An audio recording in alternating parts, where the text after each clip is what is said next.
can we talk about the buffer boomerang technique? Because you held up the piece of paper, and for the Okay. people who are listening on the audio, can you explain? So I'm going to read it now. So at one side, there's buffer and a 2 in the circle, and then it's like a smiley face, and at the other end of the smiley face it says boomerang, and underneath it says that is a good question. Can you explain, Richard, what the buffer boomerang technique is? Well, you saw the -2 in the buffer because someone's negative.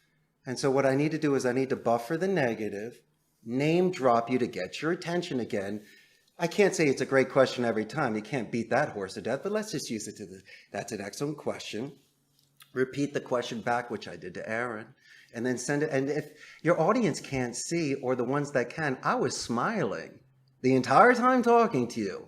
And I was leaning forward the entire time, using my hands as illustrators to give myself that balance and rhythm. I mean, you could tell. And there were certain extended pauses. I like to adjust my voice to go really high and then to loud whispers to make a statement. So it's why like is that effective? Why is that effective? Because monotony, you only catch monotonous speaking, and monotone, you catch 1 in 5. So you really need to. It's almost like a dessert tray, Christina. You don't bring everything out on one level. You know how they have it stacked in different levels so you can see it and enjoy it. Each one deserves its own marquee and imagery. And so each one deserves its pause to see if there's a positive or negative reinforcement. You never know.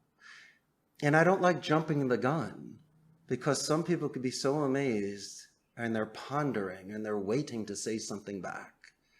And so I love to allow people to feel more comfortable with me, to become more engaged in a conversation. This is not a lecture, and I'm not just checking off boxes and interrogating you. It's a conversation, conversation. And I don't learn anything new when I speak. I love hearing what other people have to say, to see what I have in common. And I get a lot of compliments for being a very good listener. And I take copious notes. I believe in meeting minutes because there's accountability. People might forget something. And it's just an excellent way to avoid any sort of conflict. And you could take the initiative. You can be proactive. You can make sure the target dates are hit and the times to call back are there. Everyone needs to lead the dance. Might as well be you. And allowing them to think that they are, which is fine.